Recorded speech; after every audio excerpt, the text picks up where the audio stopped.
dollar. Dirt and money, no soul. Had to go and get it, ain't no time to kick it. Got a stack of flip for my foes. Dollar. Please tell me you can hear me. Don't turn your back and don't neglect me. Just let me know if you need me.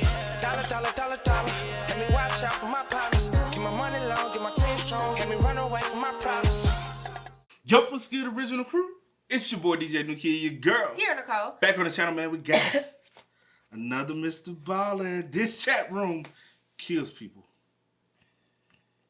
You probably just not reading this. I mean, you put it up there, and I saw what it was, but I ain't read it. No, not really. You just skimmed it and said, okay. Yeah. Like, okay, that's what we're doing. But you didn't comprehend what it was. I mean, I looked at it, but I won't read. You know how you stare at something, but you're not really seeing it? Yeah. I was doing it. Yeah. Because I ain't gonna lie, the last mystery, I enjoyed the hell out of that. So I know you did. We got to double back and do another solved mystery. So, notepad. And forget all y'all folks who are always trying to talk about the notepad. I'm sorry you late to the game. You gotta get in here, sit down and learn. Yeah, he take, basic notes. I just take this, detailed notes just so they don't be detailed. I said the little key point. Key point details like name, location, city. So we have to refer. If we have to refer to anything, can you give me the white pen too? If we have to refer to any notes, because y'all understand her, we can be able to touch bases and elaborate. Because sometimes names get that messed up, and I think I'll take better notes, but I'll leave it up to you since that's your thing. With that being said, man, before we get into it, make sure you check out the links in the description box. It's down below. You already know where to go. If you want the first part, you got to do it. Check out down below. Also, if you enjoyed today's video. Like it with a thumbs up. Facts, man. Let's go. Let's check it out. Let's see what it's about. You ready? I'm ready. Let's go. The case we're going to look at today is so messed up that British courts have banned all media outlets from ever revealing the true names of the people involved. As such, the names you're going to hear today have all been made up. But before we get into today's story, if you're a fan of the strange, dark, and mysterious delivered in story format, then you've come to the right channel because that's all we do, and we upload 3, 4, even 5 times every week. So if that's of interest to you, please offer to water the like button's plants while they're away on vacation, but instead of watering them, just crank their heat up to max and never come back. Also, please subscribe to our channel and turn on all notifications so you don't miss any of our weekly uploads. All right, let's get into today's story.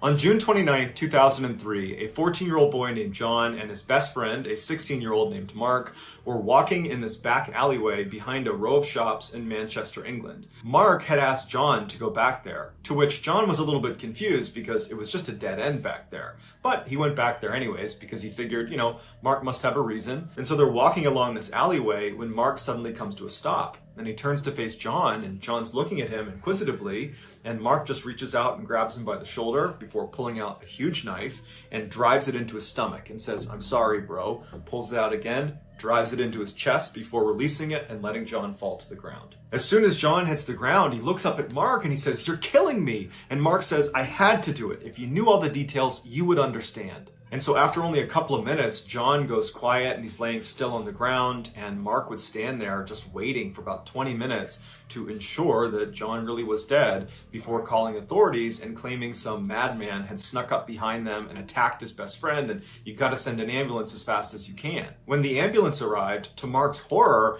they were able to keep John alive, and they were able to get him to a hospital where he nearly died twice on the operating table, but he ultimately would make a full recovery. And when John was well enough to speak, he would tell police that Mark is the guy who attacked him, but he had no idea why. When Mark was confronted with these allegations that he was the one who attacked John, he quickly confessed. And the police thought, this is a strange case, but pretty open and shut, and they arrested Mark for attempted murder. When investigators began digging into the motive behind this attack, they, along with Mark, were not prepared for the totally bizarre story that unraveled. The judge in this case would say well-schooled fiction writers could not come up with the plot of this real life story. And so this crazy story starts 4 months before the stabbing in February of 2003. In February of 2003, Mark was a 16-year-old student who was also a part-time dishwasher at a restaurant near his home in Manchester, England. Mark had okay grades, but even by his own account, he was nowhere near an academic. In fact, he was quite dim-witted.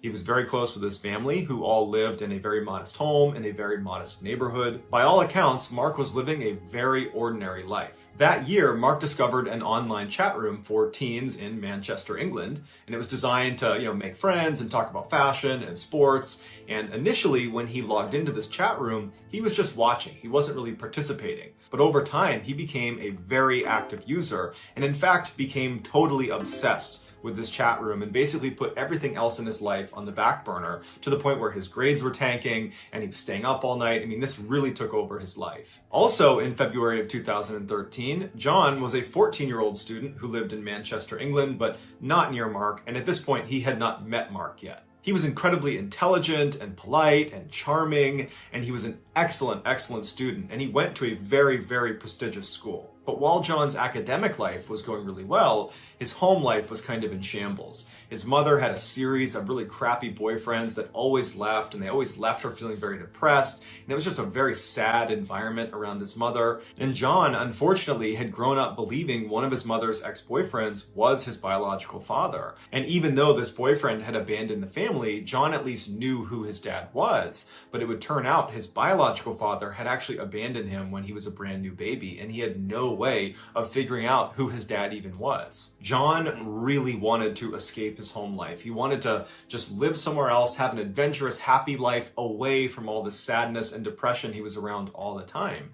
And so it was in that frame of mind that he discovered this chat room, the same one that Mark had discovered. Although they don't know each other yet, they're both entering the same chat room. John's initial interest in this chat room was not nearly as high as Mark's was. Mark pretty much immediately became obsessed with being in this chat room. John was a little bit more reserved, but his mom purchased a laptop for him, which suddenly gave him 24/7 access to this chat room, and he found himself going on there all the time, to the point where he was staying up all night and even skipping meals just so he wouldn't have to leave his screen even for a few minutes. The main focus... Have you ever joined a chat room? Like, now chat room? Like a friend chat room or anything like that? Not that, no. I don't think so, no. Have you? Like a chat room? Nah, like, I remember back in the day, you remember Facebook used to have like these private groups? Well, which they still do. I've been in something like that, but not like... But I'm saying that's the closest thing to a chat room. And it was like one of the... They were like up and coming inspiring artists. This was back like when we was in high school. Yeah. High school or early college time. Mm-hmm. And some people in there, like one actually, she became she's been on TV. She's been on like Breakfast Club. She's been a somewhat successful artist, but you know what I'm saying? She added me to the group. And you know what I'm saying? So you had other people and they used to like share their thoughts and like lyrics and try to freestyle in the chat room and stuff. So it was one of those bases. And that's when I was doing poetry a little heavy and they was like, oh bro, you can flow like I was like, I ain't trying to be no rapper though. Yeah. But as a chat room though, like chat nah. No, I've never Nah. Like probably the biggest like chat room thing you ever did was probably what, Uvu back in the day? This chat room was supposed to be sports and movies and entertainment, but the real reason teenagers were flocking into this particular chat room was to flirt with each other. And Mark and John were no different. They both really enjoyed, these flirtatious interactions they were having with different girls on this chat room. But John's interactions with the girls was very friendly and wasn't going to go anywhere. It was not really intended to. Whereas Mark fell head over heels in love with the girl he was flirting with, and her name was Rachel. Rachel was a 16-year-old living in Manchester, England, who worked at a gym. And when Mark saw her pictures, he was just totally smitten with her, and he sent her a direct message, not really expecting her to write back. But she did, and she seemed at least somewhat interested in him. And that night, they stayed up all night chatting with each other, and Mark is just over the moon. For the next couple of days, Mark and Rachel were talking nonstop on this chat room. And then at some point, Rachel says, hey, I really want to introduce you to this guy I met on this chat. He reminds me a lot of you. I think you guys would get along great. His name is John. And Mark was like, okay, cool. So Rachel introduced him to John, and they hit it off right away. And the three of them formed their own separate chat thread outside of the main chat room. And very quickly, through this separate chat thread that they were on pretty much 24/7, Mark and John would become best friends, and Mark and Rachel would fall deeper and deeper in love with each other. Every time John and Mark were in this chat room, they would use a web camera, but Rachel didn't have one. And initially that really frustrated Mark because he wanted to see his girlfriend in real time, but she said she didn't have the money to get one, and then she said she was shy, and so Mark's getting frustrated, but she says, Mark, come visit me. You don't live that far away. You can see me in real life in real time. And so initially Mark's excited, and he's talking to John about how excited he is to go see his girlfriend, but then he gets cold feet and he makes an excuse and he doesn't go. Rachel's disappointed, but she asks him again a couple more times if he'll come visit her, and every time he would agree, and then he would kind of chicken out. But after the last time he canceled on her, he finally got the courage up and he invited her to come visit him. And this is when she started getting cold feet. And they kind of went back and forth until they basically stopped asking to visit each other. And they just decided that their relationship was going to live online, even if there wasn't a web camera involved. About 3 months after Rachel, Mark, and John had started their own separate chat thread, a new user popped up inside the main chat room. It was a fairly controlled group, so it was pretty easy to tell when there were new people added. And this individual only wrote in pink text. So he stood out, his name was Kevin, and he told the group that he was a stalker and that he had a foot fetish. And the group thought this guy was pretty weird, but they figured it was just, some kid trying to get attention. They didn't think much of him. But shortly after Kevin's arrival, Mark would get a private message from Kevin that said, I know you're Rachel's boyfriend and I'm her stalker and I'm gonna hurt her. Mark didn't know what to do, so he just went to Rachel and he said, hey, I got this strange email from this guy named Kevin who says he's gonna hurt you and he's your stalker. And Rachel kind of made light of it and said, oh, just ignore that guy. I don't know what that's about. And John didn't know what to make about it either, so Mark just kind of ignored it. And then the next day, when Mark logged into the chat room, Rachel wasn't there. Now, Rachel always logged in at the same time that Mark did and that John did. It was very rare that she wouldn't be there. And so Mark asked John, have you talked to Rachel today? And John said no. And then Mark went into the main chat room and he asked some people in there if they had seen Rachel or talked to her, and they said no. You know one thing I'm thinking about? I'm like, so who, is with these chat rooms, is there someone who can moderate because he said everybody basically in this chat room kind of more kind of familiar. Yeah. It was more like a tight-knitted chat room where any and everybody just can't come in. Right. If 9 times out of 10 possibilities, somebody has to... who's the facilitator of the chat? Or keeping tabs on who's in. And can y'all not boot out somebody? Right. Because at this, I would have booted Kevin out. You know what I'm saying? Because y'all had made your own separate, so how was he able to? No, he joined the main chat. Oh, he joined the main. Okay. But it was still one of those where it was still small. Yeah. Even though it was a big chat room, but it was still small. Okay. So, I ain't gonna jump on that. Yeah, that's way. You know where I'm finna go? I know he was going somewhere. I'm saying, do you know where I was trying to go? I knew it was somewhere. I just don't know exactly where. That's when Mark went into his email and he had another message from Kevin. This message, again, was about Rachel, but this time Kevin is saying he actually has Rachel hostage, and the only way he's going to release her is if Mark lets Kevin look at his feet, because again, he has that foot fetish. And so Mark, interestingly, does not go to the police. He doesn't tell anyone about this. He just says, okay, I'll do that. And so he lets him see his feet. And then Kevin writes back saying, okay, I've released Rachel. Later that day, Rachel came back online and she thanked Mark for what he did, but she felt really bad that he had to be kind of humiliated in that way. And she said, you know what? We really need to meet up. We need to see each other face to face. I want to apologize to you and give you a hug. And so they decide the next day they're going to meet up finally in town together. But the next day when Mark went to the rendezvous point, Rachel didn't show. In fact, after this missed meeting, Rachel never contacted Mark again. She just vanished. When Mark got back to his computer, he asked John, have you talked to Rachel? And he said no. And again, he went into the main chat room and he asked around and no one had heard from Rachel. And then a couple of days later, after just continued silence from Rachel, and Mark's really upset about this, he notices a rumor being passed around in the main chat room about how apparently one of the members of this chat room abducted and killed another member of the chat room.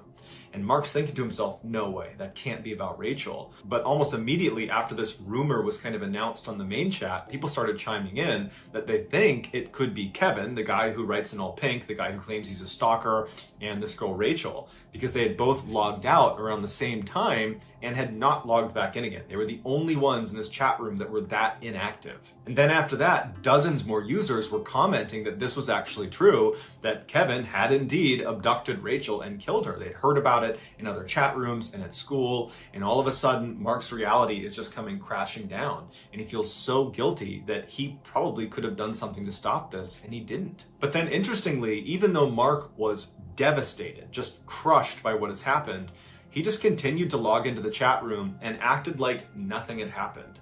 And John picked up on this strange behavior and began kind of delicately asking him, like, are you doing okay? But Mark made it clear he did not want to talk about it. And over time, the rumor about what happened to Rachel and Kevin just kind of left the chat room, and it just seemed like people moved on, including Mark and including John. Over the next month, John and Mark's relationship really strengthened. They continued to speak in that private chat, now missing Rachel, so they were only interacting with each other in there, and they even began meeting up in person and hanging out in real life. About a month after Rachel's disappearance, a new person popped up in the main chat. It was a woman. Her name was Janet, and she wrote in all capitals, and she reached out to Mark. And she said to Mark that she was a mother of two, she was married, she was 44 years old, she was a real estate agent, but secretly, she was a spy for the British Secret Service. And in fact...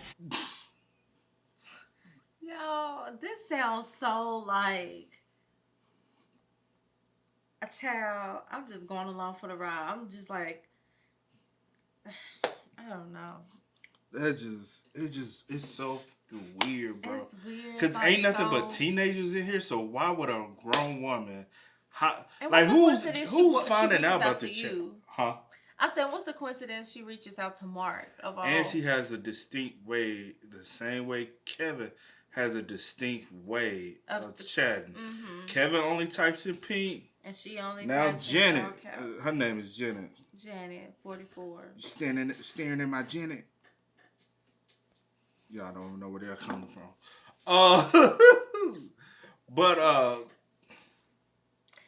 Child, where were you trying to go earlier? Where I was trying to go earlier, which it could just be a hunch. It could just be a hunch. But Kevin's just a sick weirdo. Whoever's behind this Kevin profile is behind the Rachel and the Janet profile. Right. That's where I was going. Yeah. I was like... That's what I'm thinking at this point. There's never been a Rachel. Yeah. Kevin only wanted to see what you look like in person. Mm-hmm. You don't know what Kevin looks like. You thought you knew what Rachel looked like. Mm-hmm. Y'all met up at a rendezvous spot. Maybe it was too far in the public eye. Mm-hmm. So Kevin I can't do anything. You get what I'm saying? So he's like, I can't do what I want to do or the urge, but I got to see him. Yeah. And so now you're trying to think of a master plan because you or Rachel never logged back in at all. Right. And y'all always logged out too around the same time, right? They had logged out and never came back. Yeah, they logged out at the same time and never came back. So that's weird. That's Rachel. I mean, well, and then think about it, probably trying to track IP addresses back then was just too soon. You know, these kids nowadays, they trying to find your IP address, you know what I'm saying? Opposed to, you know what I'm saying? Like, back then, they ain't thinking about, you know? Yeah, I feel you. She was the third most powerful person in all of Britain, and she was contacting Mark because she was sent to recruit him. She told Mark if he agreed to work with her, not only would he become an agent like her, he would become fabulously wealthy, and he could be her boyfriend. Now, of course, to an adult, this sounds preposterous and sounds like an obvious scam. But you gotta remember, Mark at this time was extremely vulnerable. He's just lost his girlfriend under very suspicious circumstances, but no matter how it happened, she's gone and he's still grieving her loss privately. And he's just not a very bright person, so he's kind of primed to be taken advantage of. And she was promising him all the things he wanted in life: status, money, romance. And so even though he didn't necessarily believe everything Janet was saying, he wanted to believe her, and so he went along with it. He did. Because whoever this Janet is already had conversations with you, so they know what you're interested in, know what your desires are, know what you want out of life. You know what I'm saying? So now I can sweeten the pot. And know that you would be more vulnerable right now. Yes. You know what I'm saying? So now you probably at a weak point where I can come in and I can swoop on in, manipulate. And I understand why the names are changed, because they were minors at the time. Yeah. Not tell John about his interactions with Janet, perhaps signaling that he didn't fully believe it and was maybe embarrassed to give away details, but we don't know. As soon as Mark told Janet he was prepared to work with her, she made him swear an oath through the chat and then told him he would need to go to London for initiation, where he'd be meeting the Queen, amongst other dignitaries and officials. At this point, Mark asked a couple of qualifying questions, namely, how would I explain to my mom that I was just going to suddenly leave for a couple of days in the middle of the week and miss school? I have to give her a reason for that. And she would say, your mother will be looped in on this process. In fact, once you go to London for initiation, we'll be in touch with her, giving her progress reports on how you're doing, and you'll have 2 opportunities every day to call her. Feeling satisfied that this was in fact legitimate, he told Janet, okay, when do you want me to go? And she said, well, there's a caveat. You have to pass a series of tests before you're going to be allowed to go to initiation. This is where Janet explained to Mark why he specifically was being recruited. She said his friend, John, was actually not named John. His real name was James Bell, and he was a very, very important person. But she couldn't say why until he passed his first test. And so Mark's very confused by this, and he says, okay, well, what's the first test? And she says, well, you need to demonstrate you can protect your friend, James Bell. And so I want you to escort him from his school to his dentist appointment tomorrow. You're going to be his bodyguard for 1 day, but you can't let him know you're his bodyguard. He can't know that you know his real identity. So if you can do that successfully, when you get back, I will explain to you why he is so important. At this point, Mark is very committed to this, so he says, yep, I'll do it. He reaches out to John that day and he says, hey, can we hang out tomorrow? And John tells him, yeah, but I have a dentist appointment right after school, so maybe after that. And Mark says, oh, don't worry, I'll tag along for your dentist appointment. And John's like, great, I could use the company. So the next day, Mark meets up with John, aka James Bell, and he walks with him from his school to his dentist appointment. And he doesn't notice anything suspicious, so he doesn't need to do any bodyguarding duties.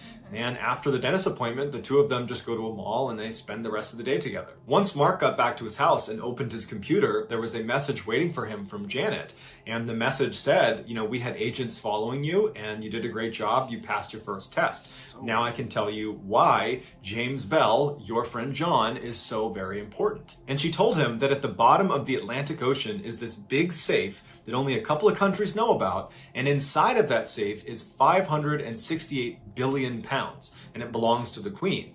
But only one person has access to that safe, and that person is James Bell. Literally, his body would need to be in front of the safe for its special scanner to scan him, recognize it as James Bell, and then it would open its door. Despite its implausibility, Mark believed this was real. Not so much because he naturally believed the safe at the bottom of the Atlantic Ocean was real, but it was because he totally believed Janet was real.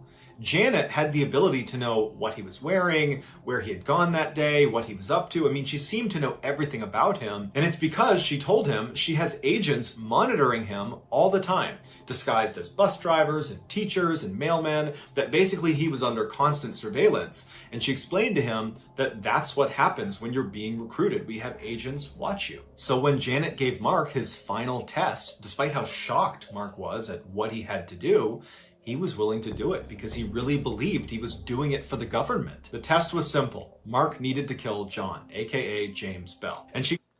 But that one... At 16, I don't think I was this slow. Or not slow, but dumb. But this is the thing also. Or gullible. My bad. Oh, gullible. Yeah, gullible. That's right. Yeah. My thing is, but she already previously told you that they needed his his body or whatever to be able to scan. Yeah. The thing. So why would you order me to kill take him out? To kill to get the body, then we can take the body down there to scan. But then, I mean, I get but it's that, all false lies. Yeah. And he's so gullible to believe anything because whoever this individual is knows you personally, really knows you. Oh, when y'all met up at that rendezvous spot, this motherfucker started stalking you. That's weird. Yeah. Now he know where you live, know where you go. You and John probably hung out before. Now he can keep tabs up on John. Whoever this motherfucker Kevin is fucking weird. Because he had you go to the spot. Rachel never showed up, but he was able to follow you back to your home or wherever. That is weird. And yeah, I guess you are right. Like, yeah, we're going to take the body and take it down here and scan. Either way, child. I don't know. My mind all over the place. It's so but weird. The thing is, though, John younger than you. Right, 14. So why is he so important as a 14-year-old? Like, get it? Like, I would have been asking, how. And to be honest, a lot of people, they ain't finna do shit and not tell their parents. Right. Even at 16, you talking about go from Manchester to London. You want me to travel? No. At 16. And I don't know how far Manchester is from London, but for him to even throw that up, it has to be distant. That too, and regardless, it was going to be for a couple days. Yeah. I'm not. Baby, right. Mama gonna know where I'm at, and I'm. That's beyond sketchy though. Explained to him that James Bell actually had an inoperable brain tumor and he was going to die any day. And if the wrong country found out about this, they could steal his body after he died and they could use his body to gain access to this safe. Okay. And so we need to preemptively end his life, take control of his body, and get that safe open. She told Mark if he completed this test, he would move on to the initiation phase in London where he would meet the Queen and he would get his first paycheck of £80 million and he would officially become Janet's boyfriend. Mark is in so deep at this point, he is fully committed and he says, yes, I'm prepared to do this. And she says, okay, your new name is Agent 47695 and you need to go buy a large knife. She said there was going to be an abort code for this test, which was going to be 6969. And if at any point he hears anybody say that to him on the day he's supposed to carry out this attack, that means it's off and do not do it. So on June 29th, 2003, around 11 a.m., Mark and John, aka Agent 47695, and James Bell met at a bus station in Manchester. Mark took John down the alleyway that Janet had instructed him to go down to commit the stabbing, and she had assured him she would be one of the first people to arrive on scene. She would be dressed as a detective, and she would ensure he did not get arrested.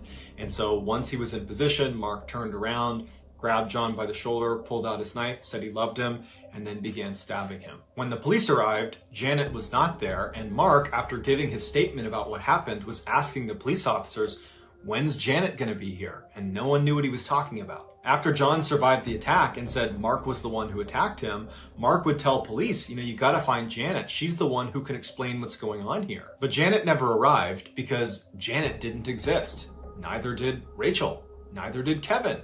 Neither did James Bell. Neither did 189 other accounts that Mark interacted with on a daily basis inside of that chat room. And all of those fake accounts were determined to be controlled by one person. And that hell no. How the hell did Mark and John enter into a chat room that no... Wow. This probably been a plot from the jump. But who got y'all to go into the chat room? Sorry, I know I paused at the wrong time. Don't tell me jump, because I'm trying to figure out who else. No one else in the chat was technically real. The accounts really didn't. You know what I'm saying? That's so weird. I'm hoping. But that John a 14-year-old boy that just got stabbed. You think he's controlling it? I and know, could have lost his life. I'm just trying to figure out who else. Chatroom. And all of those fake accounts were determined to be controlled by one person, and that one person was John. When John was confronted with all these confiscated chat logs that clearly showed he was behind all of these accounts, he confessed. John said he never entered this chat room in order to do any of the things he did or, to manipulate Mark. He said when he joined, he just saw a picture of Mark and was kind of in love with him and wanted to get closer to him but didn't know how. So he... I'm telling you. Hold the hell on. People... So you in this bitch talking to yourself. Multiple people. That's a lot. And you wanted him to stab you, and then you turned around. So what if he had killed you, bro? That's what I'm like. What? And that's the weird part, because I'm like, people do weird things like this, but I will never understand. 14? And you unless keep you lying about his age, he could. Yeah, he could be older. Because I was like, I don't put nothing past somebody. I don't care how old you are, kind of. But only thing I'm saying, that's a little too witty for a 14-year-old. So I believe John got to be older. He may be older. He got to be a sick individual. He may you in be there, older. 100 and some people, and you're talking. You controlling every. You know how weird that is to be. That takes a lot. And spread it and having to come up with conversations. Remember to. Wow, that's a lot. That's weird, bro. That's weird. You have a full-fledged conversation with Mark. Yo, that's somebody. Because when he said only one person, because when he said all the other counselors, I said the only other person is John. John was controlling it. How you even get Mark to even buy into? Mark, how you even get into a chat room? That shit weird. Wait a minute. But they seeing each other, but the only person they couldn't see was Rachel. And, where was these? And they were on webcam. Was he? But they were still typing each other. Right. So they never talking. So he could have got these little steel like. So he's probably talking and chatting, but he's chatting like this so he's chatting to Rachel and John. Right. So, bro, I'm not on the chats anymore. I'm on the visual. I'm saying so Rachel never, but they are still chatting. Yeah. They're not verbally speaking. Right. No.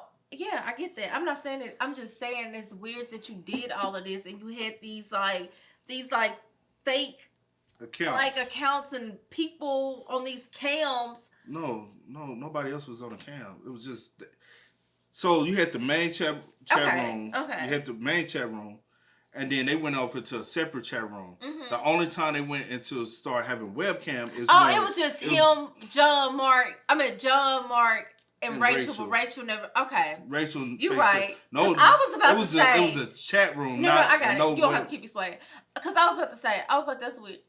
No, I got it. I was just thrown off. I was like, where are these other people coming in if it was just him?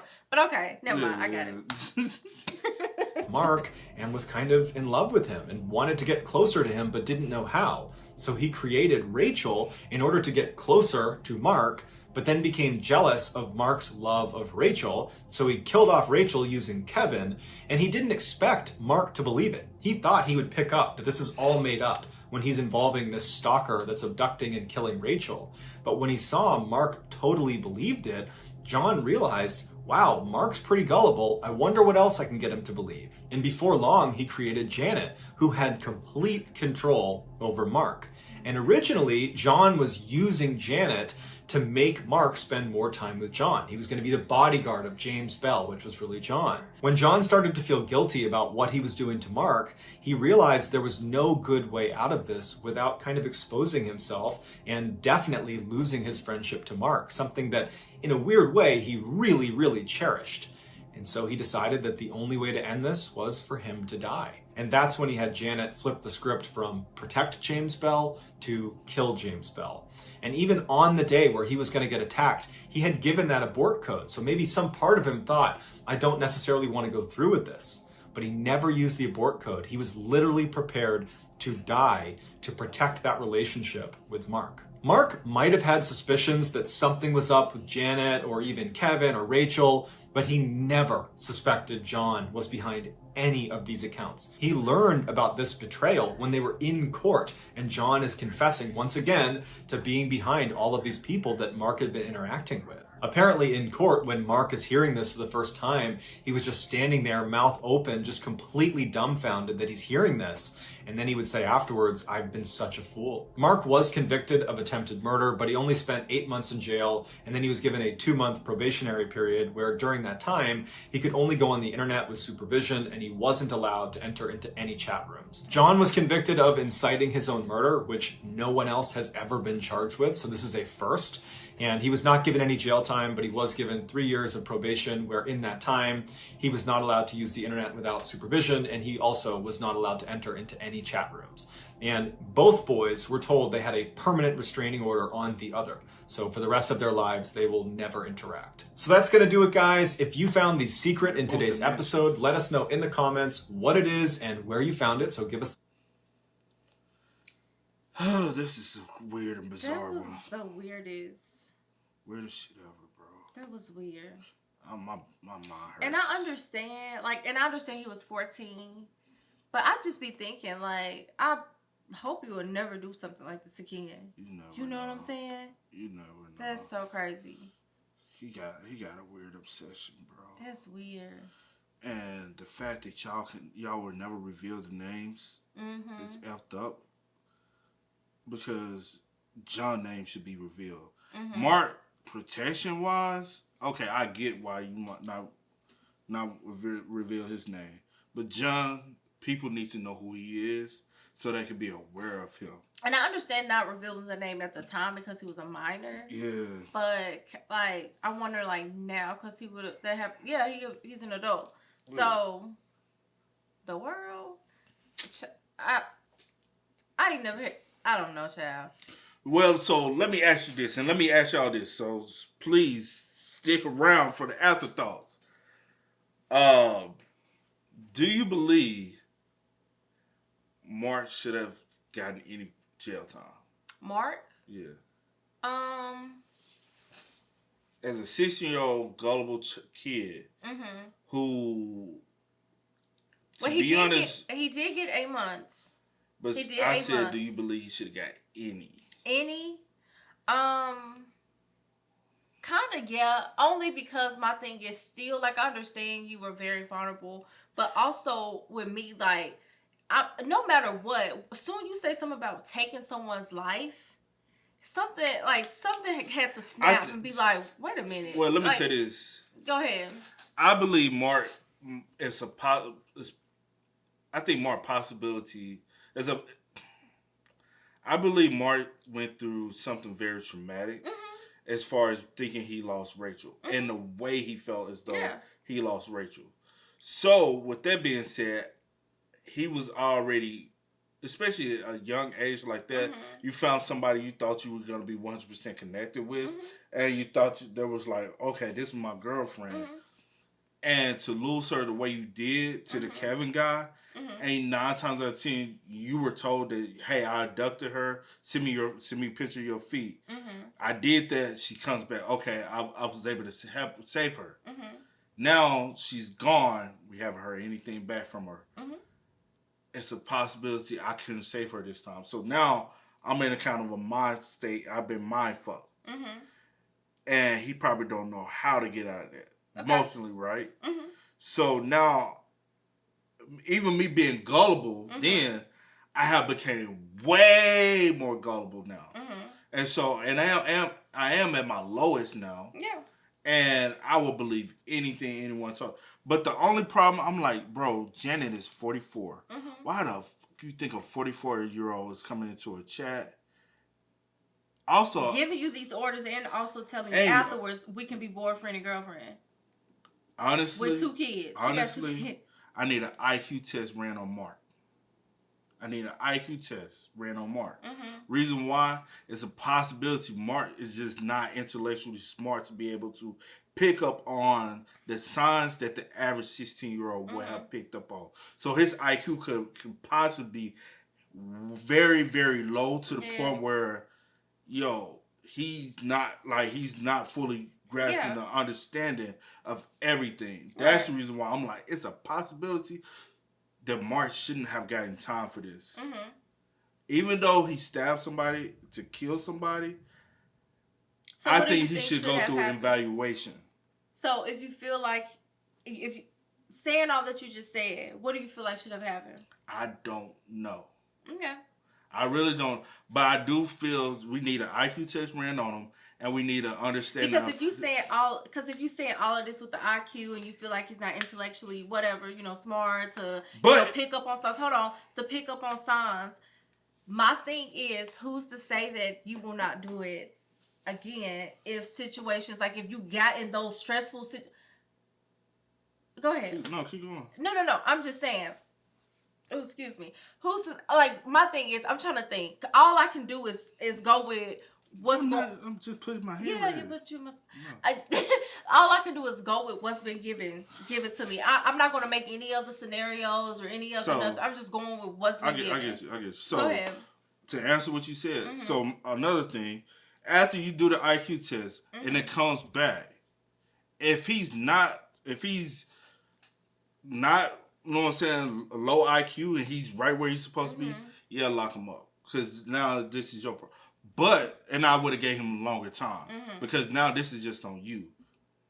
But if you are low IQ, and even him doing 8 months doesn't mean he would never do it again. Because at the end of the day, if you are low IQ, what 8 months going to do of jail time? What is it going to do to you? It's just 8 months. Hell, 8 months ain't no time. They ain't even a year. So, will you just send me a photo of somebody, the video of that dude said, hell yeah, I'll do it again. If he has such a low IQ and he's easily manipulated, he possibly could still be manipulated to do it again later on, especially if y'all don't give him treatment. Right.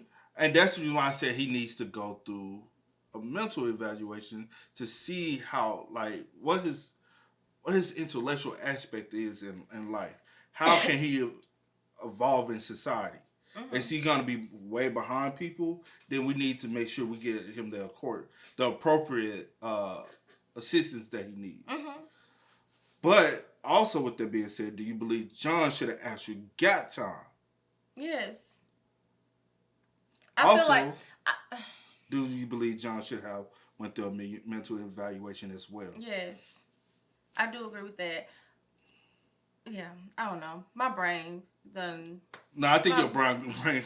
No, because I'm trying to comprehend what you're saying so that you will understand me. Because a lot of times you misunderstand what I'm trying to say. No. Yeah, and so, but yes, to answer your question, I do feel like John should have possibly went under some evaluation to see because what would even draw you as a 14-year-old, since you kept talking about his age. Because again, I don't put age.